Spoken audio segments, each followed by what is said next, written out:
In today's video, I'm going to teach you how to change your Squarespace template. Whether you're looking to refresh your website's look or just learning how to navigate Squarespace, this guide will walk you through the steps to customize your template effectively. So let's dive right in. First, we need to navigate to the Squarespace website. If you're not already familiar with how to do this, simply open your web browser and type in squarespace.com. This will bring you right to the homepage. Once you're there, you'll see a button that says Get Started. Clicking on this will guide you to the next step. Upon clicking Get Started, you'll be directed to your Squarespace dashboard.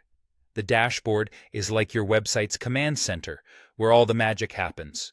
From here, you'll want to look for an option that says Website and select it. This takes you to your website's management area, where all of the design and content choices can be made.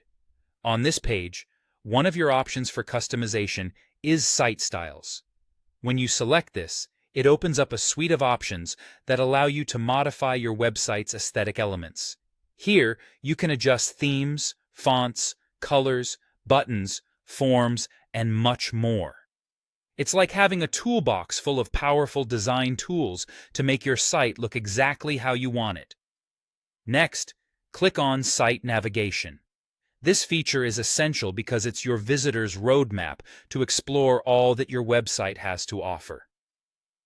If you're planning to make changes to the font of your site, head over to Style. This is where the real fun begins. Choose Custom to open up your options.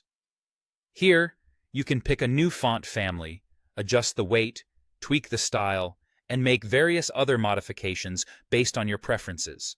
Don't forget to click Save to ensure your new choices are updated on your site.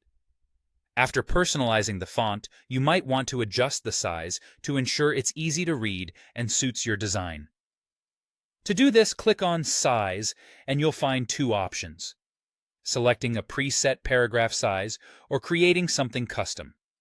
If custom sizes are your thing, you can use a handy slider or enter a new value manually to get the perfect size. As always, make sure to hit Save once you're satisfied with the adjustments. Changing your Squarespace template is a straightforward process that offers a world of customization possibilities. By following these steps, you can transform your website to reflect your personal style or brand's identity. So go ahead and experiment with these tools to create a web presence that stands out. Thanks for watching, and happy designing!